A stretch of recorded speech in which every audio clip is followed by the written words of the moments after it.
Hello and welcome to the Two Robbies Podcast, your destination for in-depth discussion and analysis of the Premier League. I'm Robbie Mustoe, he's Robbie Earle, and here are today's topics. Mikel Arteta and Arsenal finally conquer Man City with a late Gabriel Martinelli winner and leapfrog Pep Guardiola's side in the table. Scott McTominay provides two heroic goals off the bench in a late 2-1 win over Brentford. Ange Postecoglu and Tottenham find themselves top of the table after defeating Luton Town 1-0 with 10 men. And Liverpool concede a late Lewis Dunk equalizer to draw Brighton 2-2 at the Amex. That's what we've got coming up in today's episode. All right, Robbie Earle, hope you enjoyed your little weekend off.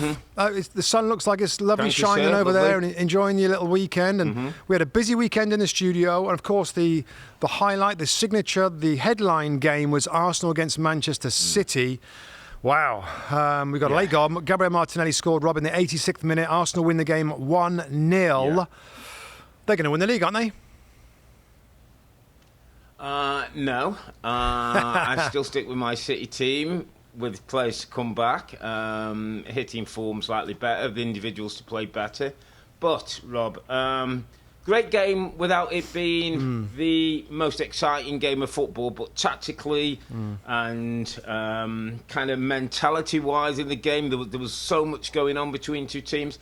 My sort of takeaways, Rob, sort of from probably second half onwards, was... This was a day when I felt Arsenal earned the respect from City. I thought at times they were difficult to play through. At times they had a good setup that made it difficult for City to play their sleek football. At times threatened to get forward without really being super exciting in the top end of the pitch. And my sort of headline takeaway was, for the first time, I felt Arsenal were happy to be Arsenal. I didn't think they were intimidating anybody. I didn't think the players were trying to worry too much about City in terms of, individuals or players. I thought their kind of game plan was perfect for them. Went a little bit, albeit in what ended up being not a classic game of football. It was a brilliant way for Arsenal to win the match, because Arsenal are not always going to have to bring their football and be able to outplay some of the best teams. They showed me another element, which is something I think is a strength of Arsenal. While not playing probably at the level they were last season, they're finding more resilience and ways to win. And the Martinelli goal was a great example of that. So I just thought it was a really big, important day for Arsenal to be Arsenal, for Arteta to be Arteta, and for Arsenal to win that game. It is a massive boost for the rest of the season. Do you think, we'll talk a lot about Mikel Arteta, I'm sure, Rob, but if I think about previous games with these two, there's been games where we've both watched it and we're like, wow, like you're getting a bit of a lesson here, Arteta. He can't get close to City. Yeah. They're playing in between them, playing around them. They can't stop them playing. They get caught in the press. Remember when they went big to Haaland that one year, when they thought they'd press and he was going long to Haaland? That's and it. They figured out ways. Arsenal just had... Yeah. I just think, Rob, that it was. I said it afterwards, after the game in the studio. It was like, credit to it wasn't a silky game, but that's good when you play against Man City. If you can make it a little bit scrappy, and if you can stop their. So what are City? Their intricate patterns, their technical players. They get into areas that receive the ball, and you're like, and they find a way to penetrate after that possession. Arsenal stopped it at source. We didn't see... I mean, how many times have we talked, Rob, about Phil Foden finding little pockets of space? Julian Alvarez, who's been brilliant this season, finding little pockets. Rico Henry got a ton of credit midweek in the Champions League game, the way that he found space. There wasn't any today. And that's got to be credit to Arsenal. The midfield players and the wide players. Trossard played narrow as well. It was a game where everybody, it seemed like, wanted to be, apart from the fullbacks, in midfield. Trying to find those little, what's the little phrase now, the half space, when you're not really wide, you're not really central, you're in between those. Lots of people wanted a bit of that. Everybody talks about the pockets. The little pockets, half spaces. Both teams wanted to do that, so they nullified. So the fullback stayed wide, the front players didn't get much ball, and the game for the most part was kind of fought, challenged in the middle third of the pitch. That being said, just the way that the rhythm went, Rob, I thought City City's pressing was better first half. Arsenal found it difficult to play out. Yeah. We should talk David Raya at some point in regards to that. And Arsenal, to be fair to Arsenal, second half, much quicker, much more aggressive on the press. And they earned the right, I think as you said early on, with territory, with pressing. City got flat. And they got a little bit of fortune with the deflected goal. But who cares? They were in a position to use those subs. Yeah. The four of them combined for that goal. I just thought, just on that, Rob, the setup of Arteta, is he finally found a bit of a... I'm not saying there's a crack the code, because there's so many different codes to crack with Pep. But today, did he do the right things tactically to nullify the strengths that we normally see with Man City? I think so, and again, it's probably not a day for great individuals, but as ever you pick through. Do you know what I was thinking, Rob? And it's a point that I'll bring up quite early in our little discussion here, is how much Rodri was missed for City, and 3 defeats while he's been out. There's absolutely no doubt that how integral he is. We talk about the De Bruynes and the more creative flair players. But on the other hand, Rob, Declan Rice for Arsenal, not necessarily in terms of, I didn't think it was a brilliant football day. He wasn't making loads of great runs and that. But Declan Rice allows Mikel Arteta other options that weren't there last season. When he played next to, he can play as a double six when he had to, and they picked up the 2 spare, with Bernardo deep, they picked up the 2 spare Rico guys who normally are the ones who cause you problem. Rico looks at Uko, and him and Jorginho did a job, Rob, didn't allow him to get into the game. Rico Lewis was, he was knitting things together, but he wasn't affecting the game in a way. There's a responsibility that Declan Rice, part of why Declan Rice was bought, part of why Man City wanted Declan Rice was today's like day. When Rodri wasn't there, Declan Rice for Man City, they'd probably win the game. Arsenal got Declan Rice. On days like today, he brings another element, Rob. There's a security, there's a physicality. And I didn't think he had the best footballing game, but just his presence, his understanding, his shielding, his knowing when maybe he can make a run and push the team forward and be a bit aggressive on the press. It gave them another option that I didn't think they had before, or they can rely on in the same way before. And as you were alluding to, I thought it gave Arteta a way to build up, a way to make it difficult for City. City weren't slick today. There was no great City football today. There were little moments when they worked it in a couple of areas, but it wasn't that kind of where football finds a way. Football didn't find a way for City today. Yeah. You know what? I'm going to follow up on that point, Rob. I think it's a very, very, very important point. Declan Rice's ability to play as a number 8 on the left-hand side. So if there's 2 8s in a 3-man midfield, you have one holder, the central, number 6, which today was Jorginho. It could be Thomas Partey. Yeah. If you've got Declan Rice in the Granit Xhaka role, if you like, and Martin Odegaard where he plays on the right-hand side, now there's a little bit of fluidity there with the way the shape and stuff. That's different. Yeah. I like it better. Now, I don't necessarily like Jorginho being the holding player because I worry about him defensively without the ball. Thomas Partey, when he gets back to full fitness, could be that guy because Rice gives you that left-sided midfield, which we all know, Robbie Earle, was Kai Havertz, was the signing to play in that Granit Xhaka role. That's where he should have gone, I do. The midfield player in me, right? I kind of like the balance of a Partey / Jorginho holding and a Rice. Yeah. Because he gives the ability to get forward. And when times need it, just like Granit Xhaka, he can trot side by side. If I'm Jorginho, you know what? Deck, come back here. Let's figure this out. Odegaard, you go in the number 10. Yeah. Let's put in the wingers. That's a better option than Havertz doing that. Havertz can't do that. So I kind of like it. Yeah. I kind of like that. I know that Declan Rice, Rob, is world class as a number 6, the deeper player. But in this blend and balance, I think it's a really important part of the, and I go back to my old cliche, and I'm sorry if I say it too many times, artists and soldiers. Rice is a soldier. Havertz is an artist. And Rice is a soldier that can paint a little bit, if you want to use that analogy as well. And I think that balance, that blend, that little difference in physicality and muscle and defensive know-how and knowledge and desire can make a difference. And I think you hit on a great point there, Rob. That blend's a little different, and I liked it. I liked it, and maybe that's one of the reasons, Rob, why, Arsenal. Would you? And I'll throw it back at you as a question. Did Man City, Rob, just kind of not run out of ideas, but just go flat? Just got fed up with the Arsenal intensity. Maybe that bent them. They were little flat Robs. I can't remember ever talking about City in big games. Oh, they've gone. Oh, they went down and sat back and happy with the point. Yeah. So I'll put it. I'll answer it in two ways. One, I think you were right.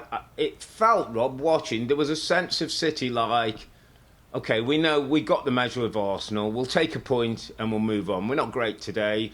I thought the spark in the top end of the pitch wasn't really there. Foden couldn't affect the game. Thought Ben White did a good job one side. Alvarez never really got linked in with Haaland. They couldn't join up.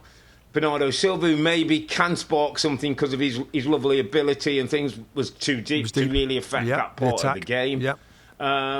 So in those respects, Rob, it was a bit like, I almost felt like City were okay with the draw going to the Emirates. All that's one of the chasing teams. I thought it looked like they were draw, and it was a bit too. And this is a credit to Arsenal that they didn't accept and pushed, and also it's also a slight compliment for City because, as you say, in what is it, 5 titles out of 6 or some crazy number he's got 4 out of Pep and going for 4 straight. Yep.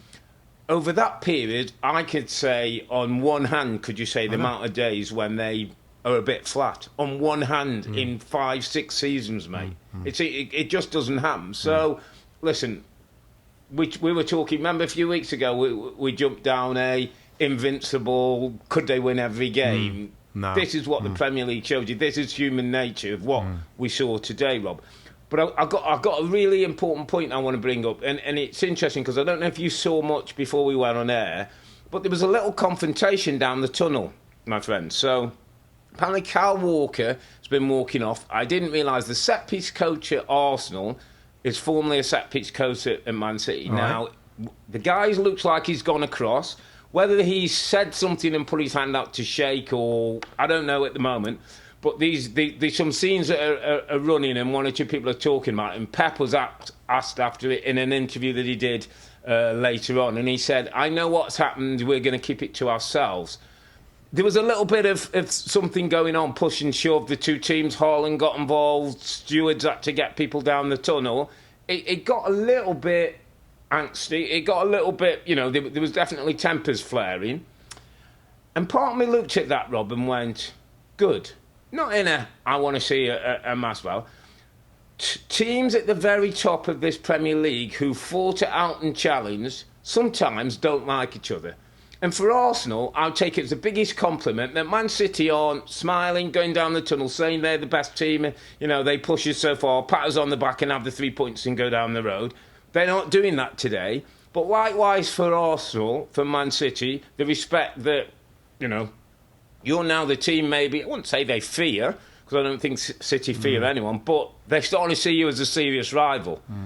Go back to the Wenger and Ferguson days and the, Mourinho coming in and the Wenger and those big teams when you'll fight for that top prize, Rob, at times don't like each other. And I think it's been a bit nice for Arsenal to be playing against Man City. Man City win and, Man City say a lot of nice things about Arsenal and Arsenal thing. I thought it was good today that, if we don't have to be best friends for 90 minutes, we don't have to be best friends, but we're seriously coming for this title. And I don't know what's gone on. I think there might be a few things that will come out maybe over the course of the next few days. But it was just an interesting scene. If you get a chance to have a look at it, Rob, there's some shots going around social media, etc.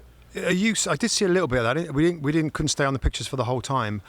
Are you saying that Pep and Man City are a little bit patronising to Arsenal? They don't really believe they're... I think that's what There's a bit... Yeah, there's a bit of that, and there's a bit of let's keep it nice, and if we keep it nice, they'll be in their place, they'll be second, we can say nice stuff, and we'll go down we'll say the they're road. a challenger, but they're not really. I would feel like, yeah, exactly, and they're a great team, and they've got a great manager.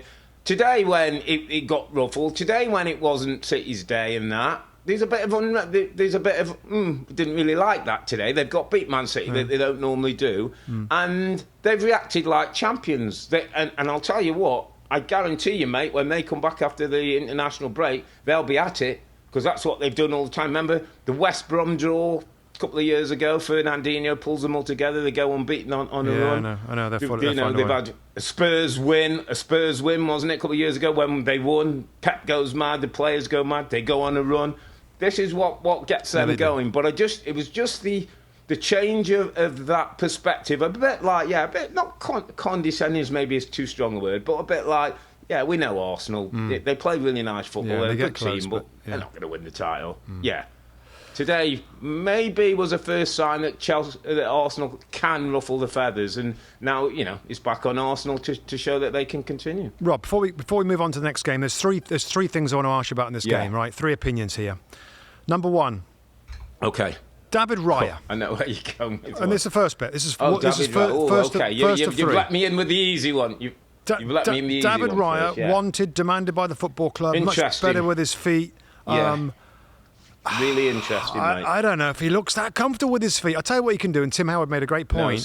He's good at pinging the ball. Yeah. His long passing is really, really good. Yeah. I don't know whether his decision-making, Rob, some of the balls that he tries to play out, I don't know if he's looked that great, Robbie Earle, in terms of with the bit that we thought he was going to be good at. I know, yeah.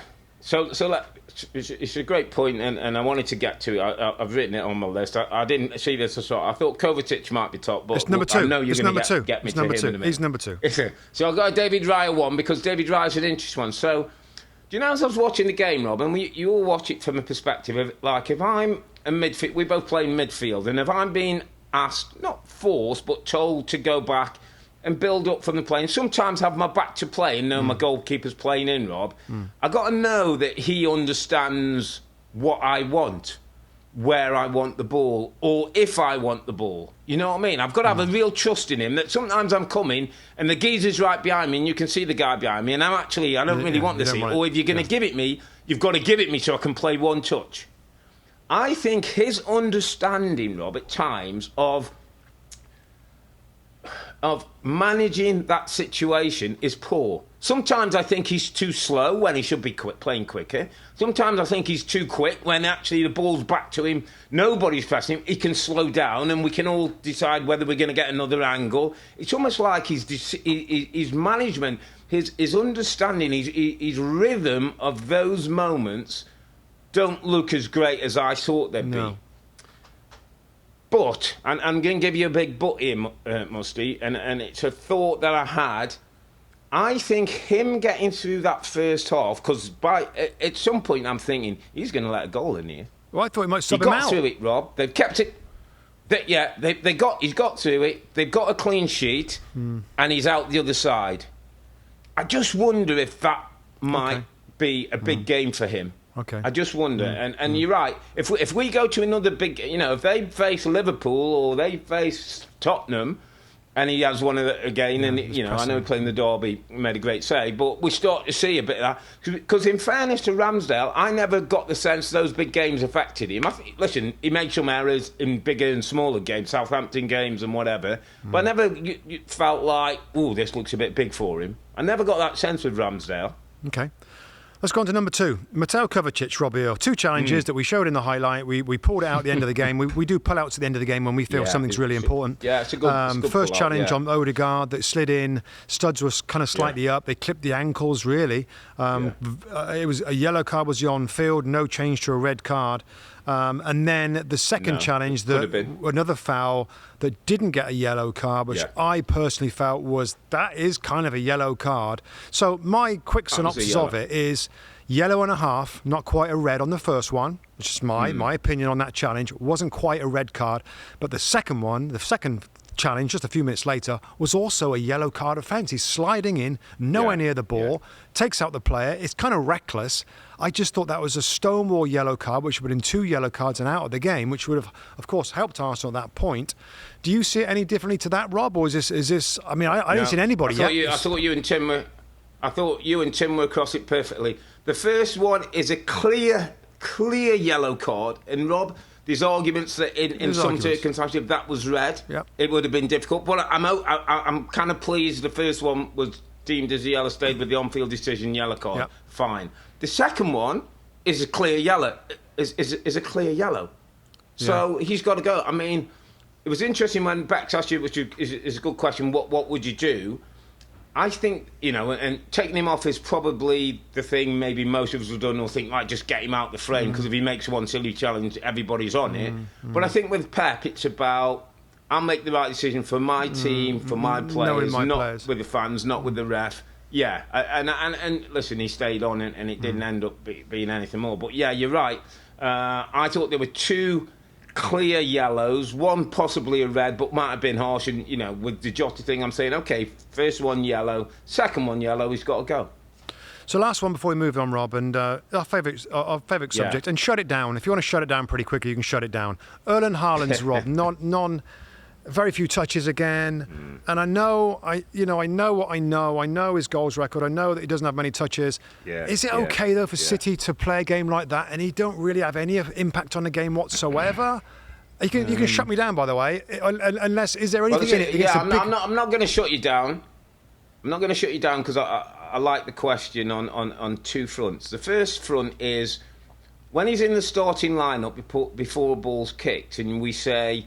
He might not have that many. I think Graham Mustoe was saying before the game, 20 odd to 25 touches does he have a game on average? Scores every fourth touch. So before ball's kicked, we kind of know what kind of game he's going to have. And we'll live with it because he's going to have a moment. At half-time, Rob, I'm thinking, and Bex asked, I think, both of you guys, who do you fancy? You said just City. I think Tim was a little bit more Arsenal.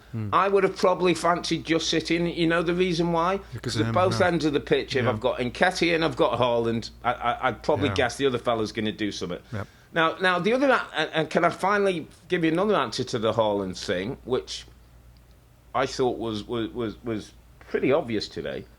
William Saliba, by the way, my friend, went pretty much with him and didn't get a kick. By the way. I looked at his numbers, 100% duels, won, 97% possession, played. But, I mean, not in any way feared him, not in any way felt threatened by him. He's a good footballer, he's got pace, he's got strength, he went one-to-one, he showed him body.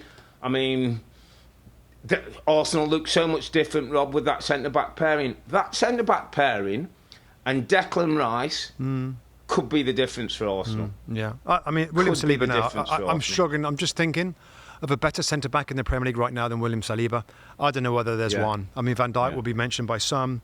I mean, Saliba's coming on unbelievably well. But anyway, we should move on, mate. But it was a big victory for Arsenal. Congratulations to them. Yeah, big game. It's a massive game. Yeah, well done, Arsenal. Just before the break, massive win against it. Back-to-back defeats for City in the league, Rob. First time since 2018, something I like believe. Something like that. Incredible. Crisis. Yeah, incredible. All right, Manchester United, Robbie. Man United, oh my God. Oof. They win the game 2-1. Scott You McTominay. start me off with Man United because I've had a good chat. So you start me off with your overview of a Manchester United 2-1 win, 2 late goals by a substitute who comes on that gives incredible scenes that we're all in football for those kind of moments, but give me a more thoughtful opinion of Manchester United and where we are despite a 2-1 win against Brentford at home. I think you know what I'm going to say. Listen, first off, I mean the determination to flip and find a way is admirable. I know that this is inbuilt now at Man United, given the history with previous managers and titles won, etc., late goals, etc., etc. That is great. The desperate nature to the football, and what I mean by desperate nature to the football is when, we got to find a way here. We got to find a way. It's usually the desperation comes in the last 10, 15 minutes. It came early. They conceded a goal. 26 minutes, I think it was Matthias Jensen scores for Brentford. And then they kind of went into desperate mode. The fans demand that and get home against Brentford. And then you get into the Man United, Rob, that looks chaotic. It looks chaotic. And with people popping up in different spots and a little bit gung-ho and like whatever it takes, we've got to find a way to get back into it. And they did that. My only kind of concern is you can't play like that every week. It wasn't as if it was a kind of thoughtful, structured, rhythmed way to get back in and win the game. It was a desperate football plan from the team, and they found a way. And well done to the subs that was made by the coach. I mean, he came in the 87th minute, Scott McTominay, Rob, and the fans loved it. Yeah. But there's something that's still troublesome or worrisome that.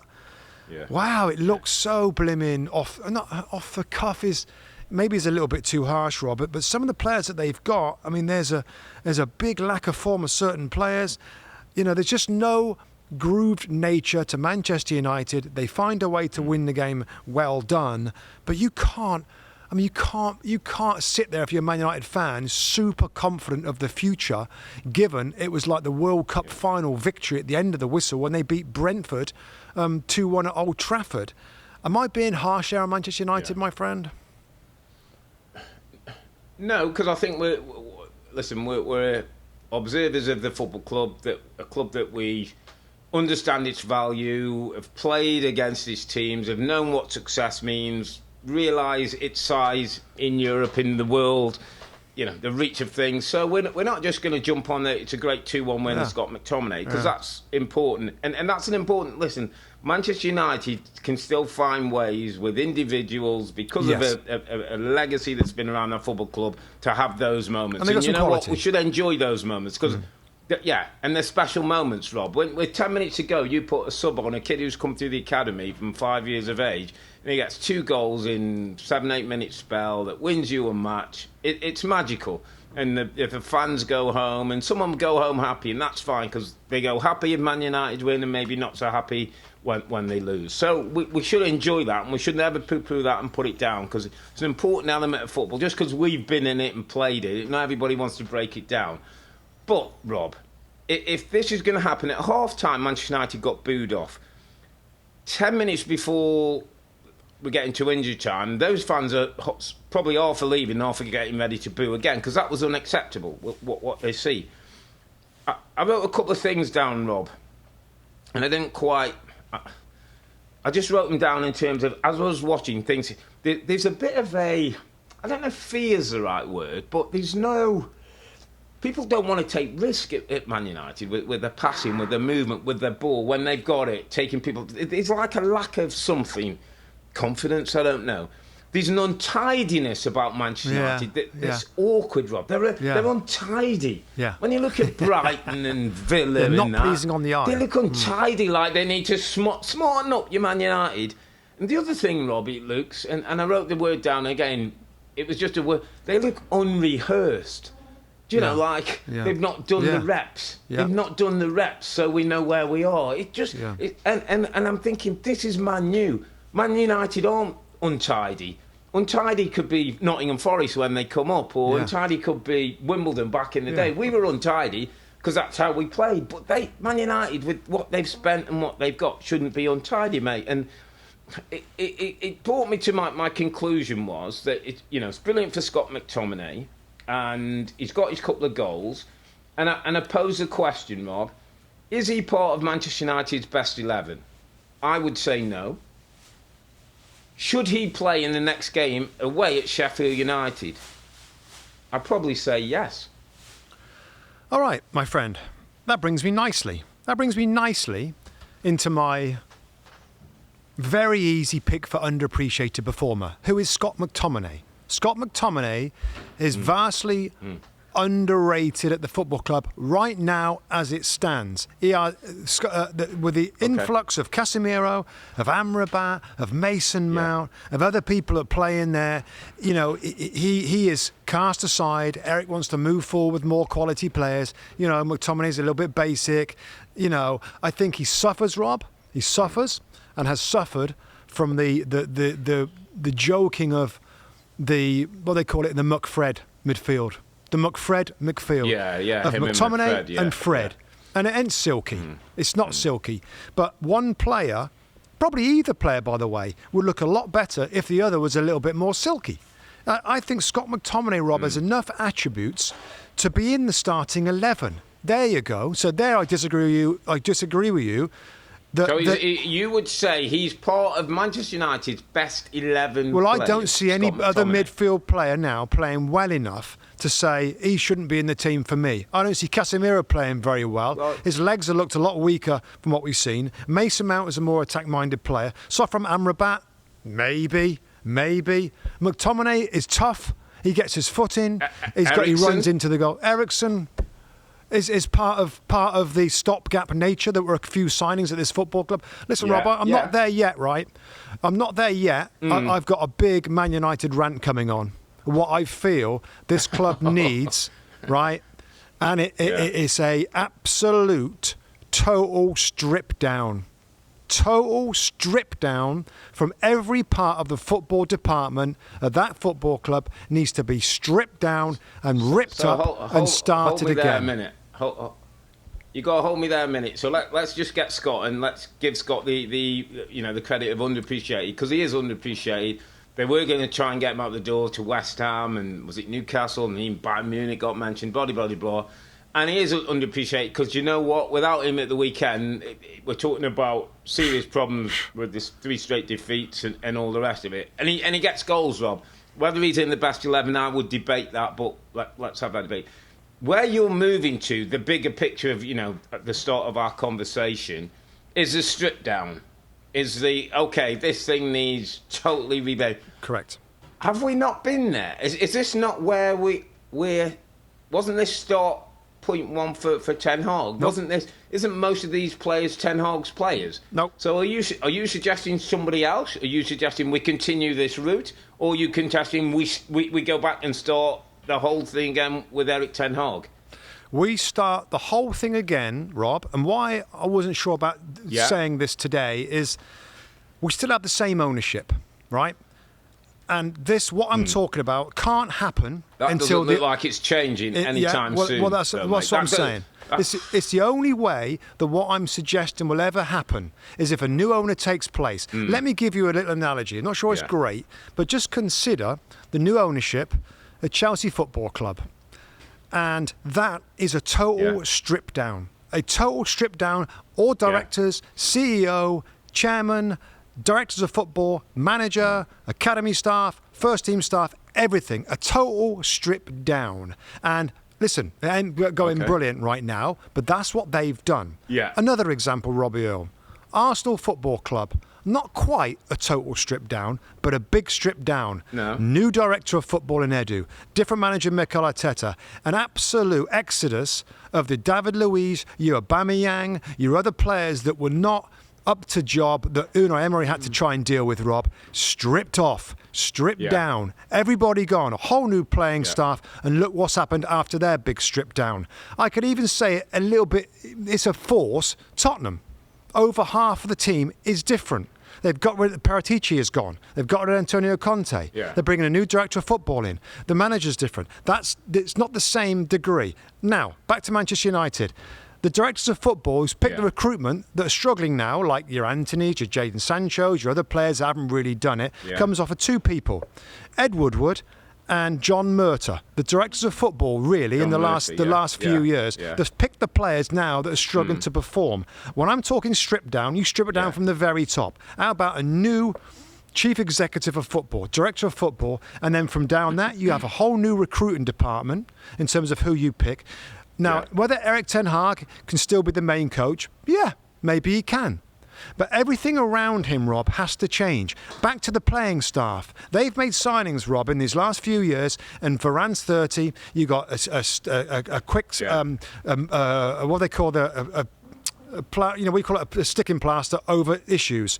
Christian Eriksen passed his best. Casemiro passed his best. Varane passed his best. Young players, expensive players that haven't really done it in Jadon Sancho, and Anthony's still the jury's out on him. There's so many things that are a result of those directors making those big decisions. Strip it all out, Rob. Start again with the squad, with the staff, with the directors. It can only happen if the ownership changes, and that's what I think needs to happen, Rob. We saw it with Arsenal. They got rid of all these players that were experienced and attitude and all that. Get rid of them all. They had young players coming through, which absolutely helped. I don't know whether Man United got the same bunch to come through, but hasn't it helped Arsenal when you stripped out everything? And Chelsea are in the middle of trying to do that. I'm saying United need it.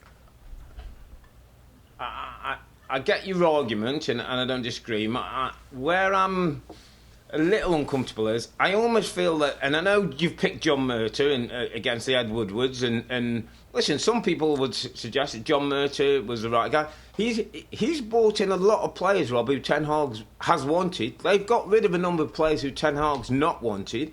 Yeah, okay. Is he in it? Maybe he's in it as well. Then it's starting to look like a Ten Hag team now. Yeah. It's not playing as well, and there's no, it's untidy as we say, but it's still a bit of a Ten Hag team. So I think you chuck him in as well. Give him a total free pass on this. All right. Yeah, I'm saying that's got to be up for debate, because the other scenarios you've had, people have had to go, Arteta had to go through the Ten Hag years to get to where they are now. And by the way, that was an ownership group that was getting hammered, the Cronkies. Yeah, they stripped it out, Rob. They changed some big changes. Arteta in, and then, but Manchester United made some big changes, Rob. The Ronaldos of the world going out the door. The play. I mean, what they haven't been able to do is there's so many, Rob. There's so many. Ronaldo, should he have come in? David De Gea, should that have happened? There's so many decisions, the big ones that we all thought were good calls. Were they? Well, the problem you've got now is, and I named 3 players here. Casemiro, Rob, is a real anomaly, because I can't quite work out how a player of that ability and that control last season seems to be, one, nowhere near the energy and he's the older, athletic Rob, levels. He's older, isn't he? Almost as he's playing like he's also. But by the way, he's running in behind the centre forwards and doing. He looks like he's more interested in scoring goals than stopping goals, which isn't Manchester United's. Well, it's sort of an issue, but I get him. The goalkeeper, Rob, is going to become an issue if he keeps diving over balls like he keeps diving over balls at the moment. It's going to be an issue. Because you talk about Raya for Arsenal. Onana at the moment fills me with no confidence whatsoever. It looks like if you can get a shot on target, you get 10 shots on target, 2 of them could end up in the back of the net with this guy at the moment. He's all over the place. So that's got to change. And then there's another guy, Rob, and it's not easy always to be critical of somebody who does so much great work outside of football, has been a pillar and come through the club. Marcus Rashford, my friend, is taken a massive step backwards since of the player we saw last year. Yeah. He's gone to the player we thought before last year, where we say, is he ever going to be consistent? Yeah. His decision making, his body language, his ability to run back and be part of a midfield that has to protect Rob. He has no inclination to do that whatsoever. No. Listen, mate. I mean, they're 3 of your big players in your team. Yeah. And listen, I guess we should. They won the game, right? They won the game, and United fans might be frustrated now. I'm just looking. They're 10th place in the league table. They're 8 points behind the top of the league table right now after 8 games. I mean, I don't know. Maybe they can find a way. And I mean, remember, this was the most expensively assembled squad in world football. A big report was out a few months ago saying that Man United's team, even ahead of the Chelsea. Yeah, United's team was the most expensively assembled squad in world football, and so something with that, they're not getting a great bang for the buck. That's what I'm saying. But I don't know. Maybe I'm wrong for bringing it up. I wasn't going to bring it up, Rob, but they won the game. We give him credit. Scott McTominay's my underappreciated performer. I think he's not bad. I wouldn't want to play against him. He's big. He's aggressive. He runs into the box. Got his couple of goals. Well done. Maybe we're all getting carried away with the foreign players and the flair players. Maybe that's what United have always had, haven't they? Yep. Someone, Darren Fletcher or someone in that middle of the park who just does a good job for you. Okay. Good shout, my friend. Let's move it on to Kenilworth Road. Luton Town managed to get their first win in the Premier League, was it last weekend? But came up against a Tottenham team that were unbeaten as well in the league at the other end of the table. Tottenham win the game 1-0, courtesy of Mickey van der Ven goal. Another Maddison assist, Robbie. His numbers and productivity just seems to be so impressive. But I think a good win for Spurs, another great win for Spurs as we go into the international break. unbeaten, down to 10 men, Bissouma getting sent off for 2 yellow cards. Yeah. And another question asked of Ange and his team, and another sort of exercise of them coming through those questions. Yeah, I mean, it's amazing. Absolutely amazing. The biggest surprise of the season so far is Tottenham Hotspur, top of the league table. It's incredible. Into the international break in October. I mean, they benefited last weekend from poor refereeing. We know that, a big, huge error. Yeah. They benefited in this game in a slightly different way. Adebayo misses from a few yards out. They are making teams pay when they don't take their opportunities. Maybe that's a better way of saying it, but they're finding ways. Maddison is a star player. James Maddison's been his work on the outside there to get round and pull the ball back with his left foot, and finding Van der Ven was excellent. And the big centre back, I mean, kind of light on his feet to open up his hips and to poke it with his left foot, side foot into the back of the net. Finish, wasn't it? On 10 men, where I mean, Bissouma Rob was, that's not good. Like we don't want that. We don't want diving, in the game. And I think. We had JJ Watt in the studio, Rob, this weekend, and he was in around our studio for much part of the day. And, as an NFL guy and an American football guy and, of course, the American sports legend, if you like, he like many of my American friends, they don't get the diving, the flopping as they call it. It bothers them. Yeah, I mean, JJ's saying, like, he should be embarrassed there. He should be embarrassed to throw himself to the ground. And I said, but... in certain parts of the world, it's seen as a skill to be able to deceive the referee and get a penalty or something. So absolutely. I totally agree with him, by the way. Hate to see diving. It's a shame because they need to do that. Bissouma's such a good player. He's having such a good season. So that made it harder for them, Rob. But they still, I don't know, at the moment, when it's going for you. And their football's great. The rebuild, I just hinted at them in my Man United rant. They've changed half of the team, and yet it's so identifiable now, the Spurs team, the way that they play, the tactics that they use, the approach, the demeanour of the team, and they're winning. It's amazing to see. Absolutely. Just heard James Maddison was at a charity event today and was asked obviously about Tottenham and his start and playing for Ange. And he just had a couple of simple things, Rob, where he went, first of all, he's a really good man and you enjoy playing for him. Yeah. He said he's an excellent coach that's undervalued. He said, he's worked with a few on the training ground. He said, excellent on the training ground. And he said he's endangered a team spirit amongst them, Rob, which he said not all great teams have, all good individuals or good players, but he said he's made us more of a group. And he said those three things added to, they've got a bit of ability, they're learning. Some might say they've had a bit of luck on, Adebayo doesn't score or things have gone for them. But they're absolutely earned the right. And it takes me, Rob, to my underappreciated performer of the week. It might be one who was slightly, definitely under the radar, maybe one that people wouldn't think of. And Mickey van der Ven's getting a lot of plaudits for him coming into the league. I had him, Rob, didn't I? A couple of weeks ago. Good athlete. You had him a couple of weeks ago, absolutely, and scores the goal this weekend. But I'm going to go, mate, for his centre-back partner, Christian Romero, who, in English football, when people come into the league, Rob, we watch them for maybe 3 or 4 games, and then we go, right, we put opinion on them, bosh. Big fingerprint on the top of the head.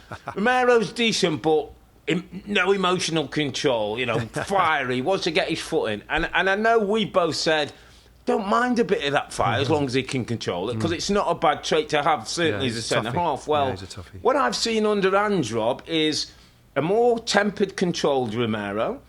There's still been a bit of fire in there once or twice. I've seen a Romero who can pick a pass out, mate, from the right side with Van der Ven, hit a nice long diagonal, step into midfield and play if he has to and start an overload. I've seen a Romero who's happy to go one-on-one and defend when they squeeze in and those full-backs go on. I've seen a Romero who scores a goal at Brentford, has a concussion, wants to stay on. His manager drags him off, disappointed, but wants to play. I've seen a guy who looks to me at 25 years of age as though he's enjoying the maturity and the responsibility, being next to, in a young team, being next to a young centre-back. And every time I see him, Rob, I like him more. And the little bit of fire, I just think, John Terry had a little bit of that fire that made him different, and Nemanja Vidic, if people go back, had a little bit of fire. They could play, Rob, but they also had, and they put their head in there.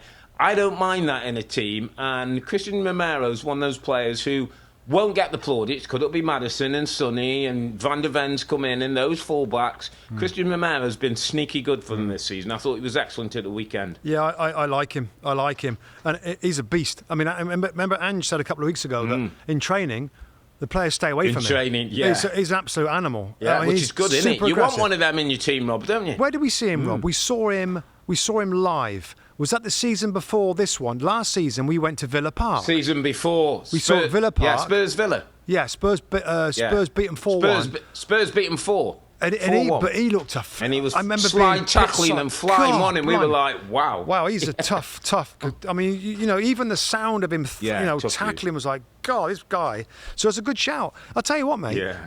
I had Mickey Van der Ven. You have him Romero. I'll tell you what, Pedro Porro and Udogie.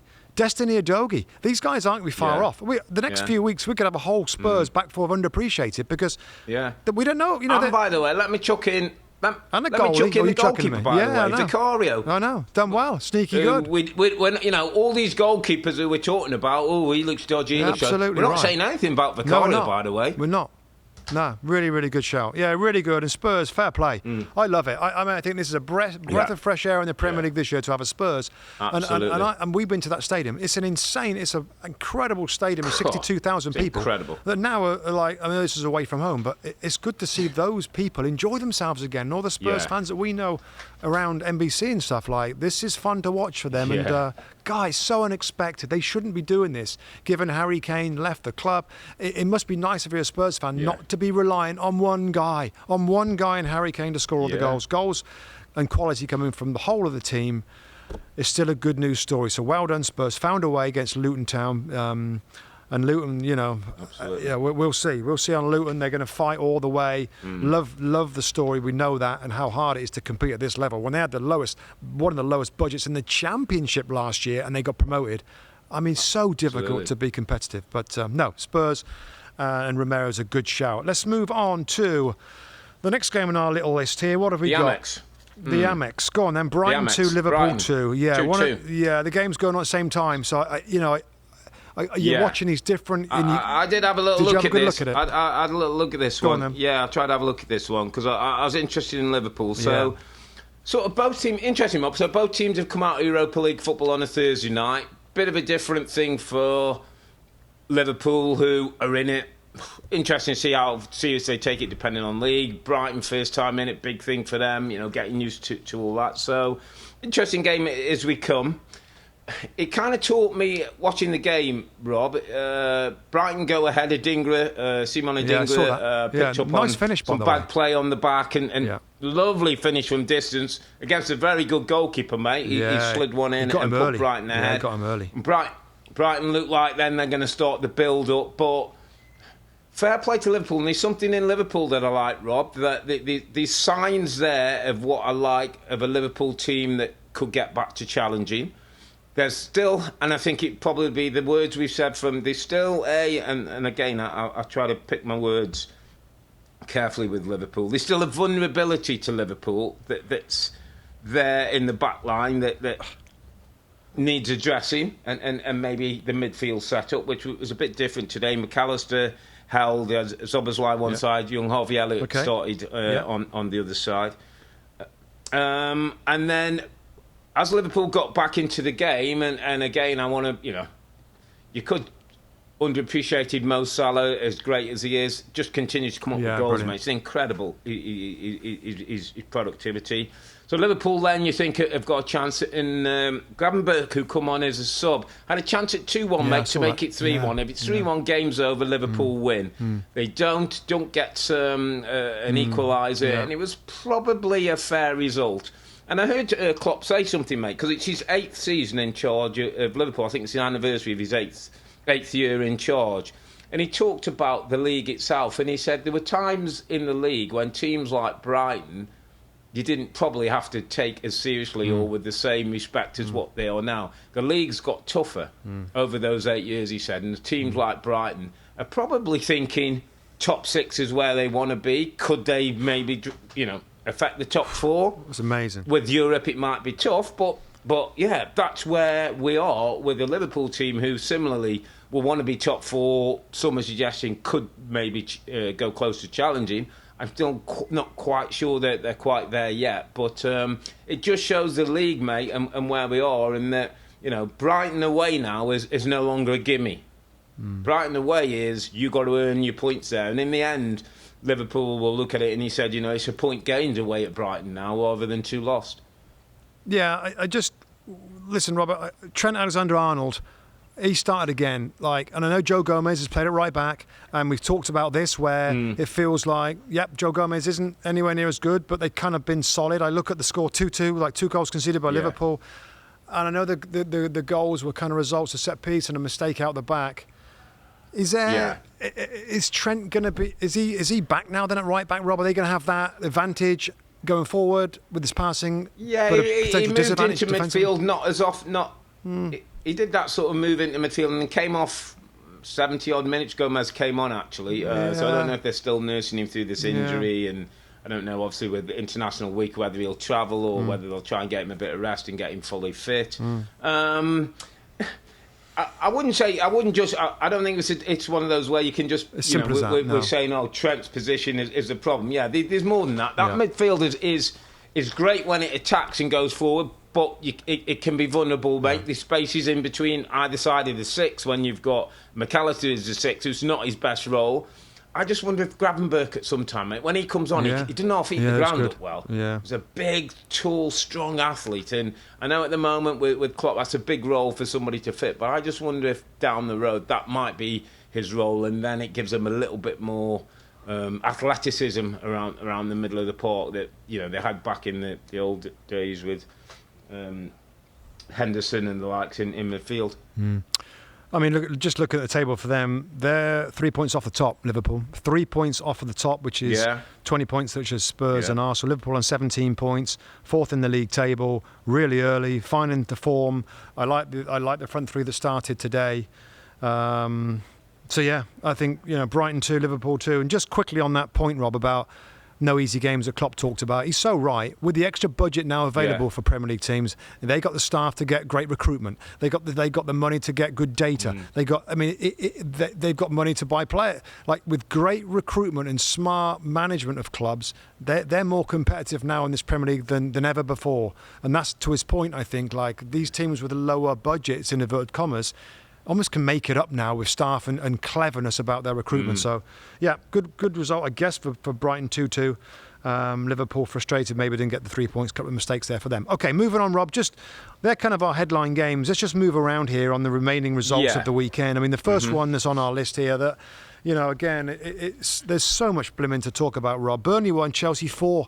Chelsea are finding a way. We saw signs in the last couple of games with some, the last podcast I think we did, Rob, was like, well, this is it. This is better. That's more like it. More connected. Front players look confident. It's continuing. Raheem Sterling, Rob, looked, again, it was one of them where there's games going on at the same time. Every time I looked up at Chelsea, Raheem Sterling's ripping down the outside, creating damage. He looks buzzing again. Well, apparently people have said that. So he didn't play in the Fulham game, did he, on Monday night? Which I didn't see all the game, but apparently he didn't play against Fulham. Obviously, he got left out of the England squad, and some are suggesting like he's got his backup, and he wants to show that he's still, you know, an important player for club and country. And exactly the same, mate. Every time I saw something good happening at Chelsea, he was involved, whether it was him running past people, playing people in, you know, being involved in movements that were creating things. For Chelsea to get 4 goals is important, Rob. And I know some will say it's only Burnley, but it's important because conversion of their possession into goals is the key thing that's missing at the football club. Jackson gets his goal after coming up from thing. And Kunku, they're saying, is getting close to some kind of fitness, Rob, that will be another boost if they can get him in. You know, into maybe before we get into the sort of Christmas time, if they can get him back on the football pitch, all of a sudden it could look a little bit different. And little credit as well, getting another player, probably a bit like McTominay, Conor Gallagher, my friend, at Chelsea, was captain in the football club, who is another player who probably many thought wouldn't be there. Some will argue he might not be quite the level of quality that they have. He wears the armband, was involved in goals, has bought a I heard him do an interview last week after the Fulham game, a lot more mature, and he said, I have to now because I'm one of the older players, even though I'm not that old, I'm one of the older players in this generation, and I got to set an example for the younger players. And I thought, wow, here's a guy who at one time looked like he was out the door, who looks like he may have a big role to play, Rob, with things moving forward. I've liked him from day one of Chelsea this season, Rob, when we were there for the opening game against Liverpool. Listen, that team was struggling then. Well, actually, they had a good day that day. They were okay in that draw. But then the team really struggled. He continues to give everything. And maybe that's why Pochettino gave him the armband. His energy in different roles in midfield, from a 6 to an 8 to a number 10 to different positions, continues to work his socks off. And he deserved everything he's got now. He's like, this is my chance at Chelsea. Absolutely. This is my chance. I don't want to be at Crystal Palace. With all due respect, I want to be a Chelsea first team player, and he's doing it. He's really important, Rob, both sides of the ball, without the ball and with it. I think there's a few things that's turning Chelsea around. I think going to a back four, we said it a few weeks ago, Rob, is like you need Pochettino turn up the attacking dial. Like you need more players going forward. That's improved them. Cole Palmer is a special little footballer, and I think he's added something different, something creative. You've got either Mudryk or Sterling steaming down the outside on the left-hand side. You've got Cole Palmer is something different on the other side, rolling inside, playing, in the little spaces. I love that kind of combination. And to be fair, the goal that he took, Nicholas Jackson, fair play. Didn't see that coming. The clever little drag back, lovely touch, drag back and dragon. Yeah, he's got lovely feet. Yeah, he's got good feet. Well, at times he's looked good. At times he's given the blimmin' ball away, and I'm like, God, he's got. But anyway, so to your point, Rob, you always thought it was going to take a long period of time. All of a sudden, something's clicked. Something's clicked, and I can't tell you how much that's going to mean for the pressure in the stadium, the pressure on the manager, and the pressure on people like not maybe Sterling, but Mudryk. Mudryk came off the bench, I believe, in this game. If they can get more confident, Enzo Fernandez looks like he's given more for them. I like Amanda Broja. Whether he's going to be the centre forward or Nicholas Jackson going forward, I don't know. I like Broja's fire in his belly and the pace that he's got as well. And Moises Caicedo, Rob, I saw made a great tackle in midfield for one of their goals. So maybe the key players now just starting to find their feet. And I know it's Burnley, but Burnley aren't easy opponents. That's an impressive victory, and Chelsea will go into this international break feeling much better about themselves. Well done, Chelsea, finding a way. They're going to climb the table. Keep playing like that. And they come out of the international break hosting Arsenal, my friend, which is a nice big game on this late Saturday game. So good game for them to test themselves against one of the better teams in the league. Let's move it to London Stadium, West Ham, mate. Again, both teams in Europe this week. Newcastle had that fantastic win against PSG. West Ham in the Europa. Ended up 2-2. Souček gets an early goal for West Ham. He's starting to find his way back into the box and influence games. And then Alexander Isak's good form continued. He got himself a couple of goals. Lovely finish, the second one from a lovely ball from Trippier. And then Kudus comes in for West Ham and gets him an equaliser, mate. And it was interesting because I'm looking at these two teams, and it was one of those days where I fancied this one to be a 1-1 draw. I thought both after Europe, sometimes a bit tired, maybe both get a goal. West Ham sit 7th, mate, 14 points. Newcastle sit 8th with 13 points. Two managers, mate, who deserve a lot of credit for what they do, the way they're doing it. They're very different. They're at different ends of their managerial careers. But it's another reason what's great about the Premier League, mate. There's no set way of doing things. And David Moyes makes the absolute most of the type of play he's got. And there's a twist to West Ham. West Ham are not as... boring is probably the wrong word, but not as pragmatic as people think. He's got players in that team and he's got players in that squad when he can use and change the way they play, a bit more counter-attack. Happy to let sometimes the opposition have more possession, but they break forward, get numbers forward, midfield players getting there, wide players getting goal. So I just think it's a real nice juxtaposition to Eddie Howe, who's a bit of a purist, but they're both getting the results doing it a very different way. I thought it was a brilliant game, Rob. I thought it was a brilliant game, considering the European games and, particularly Newcastle, with that PSG incredible game at St James's Park. They beat them, PSG 4-1. And I thought they looked a little off it on the first half. And I didn't see that coming. I didn't see that. they jumped up about 4 gears in the second half, Newcastle. I don't know whether the manager that said, listen, we don't want to be that team that plays a big game against St James's and then falls when we travel down to London for a game like this. They were much, much better in the second half. And I think, and fair play, some of the football, some of the goals were brilliant. I mean, the Kieran Trippier assist was one of my favourite assists of this season. The volleyed right into the path of Isak. It was absolutely fantastic. And from West Ham's point of view, Rob, it's just, sometimes, like being analysts that we are, sometimes it's hard to pick out what it is that makes a difference. West Ham United, for love nor money last year, could find a groove, could find a rhythm, could find a path to success that they could continue. They tried different things and different players came in. All of a sudden, with the new players that came in on the Declan Rice money, Edson Alvarez and James Ward-Prowse in the midfield with Thomas Souček scoring goals there. Everything's like, it's clicked in. It's clicked into place. Paquetá's still quality. Jared Bowen's found his very best. They were excellent.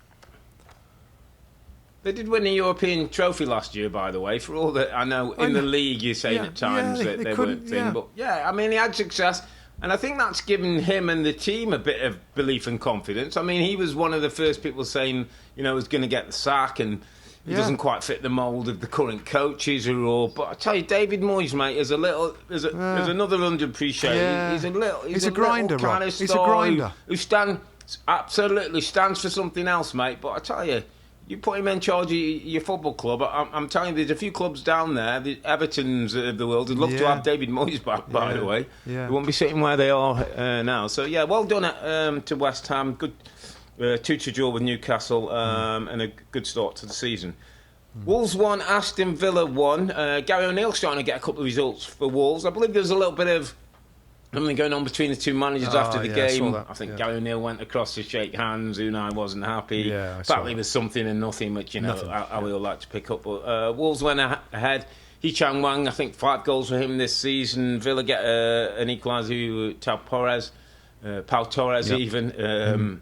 The centre back comes in and gets Villa a point. Again, Villa had European football. Wolves picking up form. So a point apiece in a Midlands derby that. Is a decent point for both. I think, obviously, Unai Emery and his Villa team would have been hoping for a few more. Yeah, and just I'll transition that into the next game, Rob, because Gary O'Neill, Wolves manager, Wolves was a trub-in crisis by the start of the season. The manager had walked out, financial fair play issues. He went in there after being fired by Bournemouth. Bournemouth lost to Everton 3-0. Bournemouth is second in the league table. They've got 3 points, yet to win a game. 5 losses from their 8 games with the new project and Andoni Iraola that was brought in by the management. I always felt, Rob, this was going to be a fascinating kind of watch. Okay, Gary O'Neill did a brilliant job at Bournemouth. Fired. Okay, somebody else got in there, and then he went to Wolves. All right, then. Let's see who ends up best.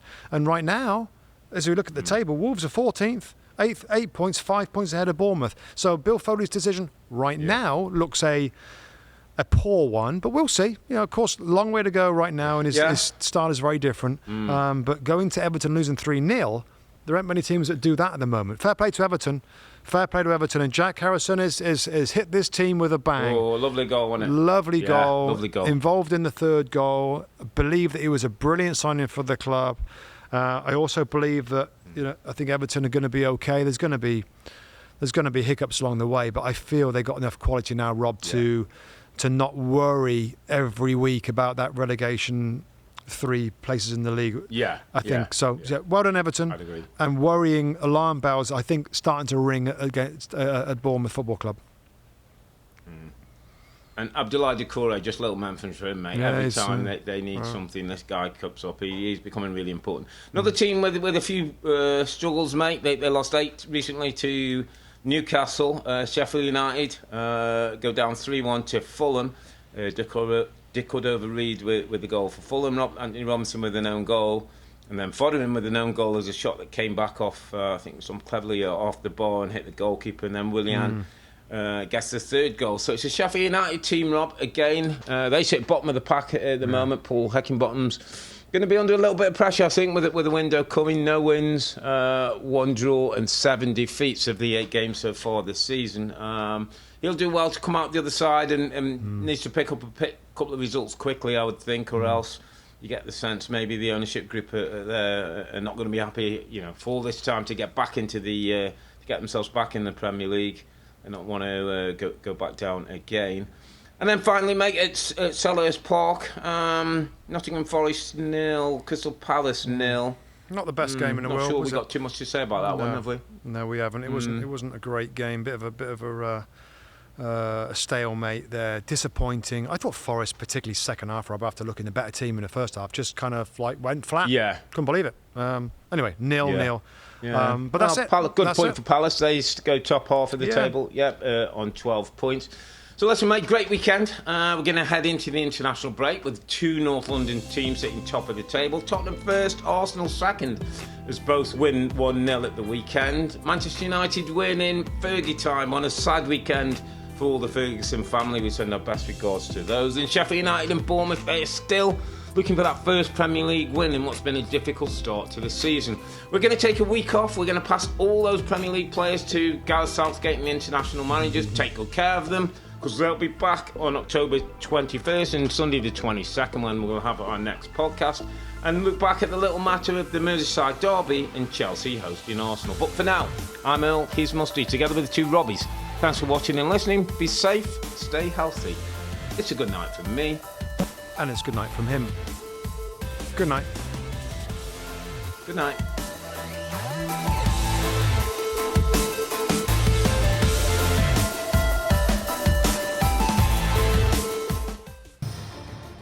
Hi there, I'm Rebecca Lowe, studio host for NBC's coverage of the Premier League. Don't forget to hit subscribe to watch more videos all season long. And for even more Premier League content, from original series to live matches, head over to Peacock. And be sure to tune in for Premier League mornings every weekend on USA Network and on Peacock. We will see you there.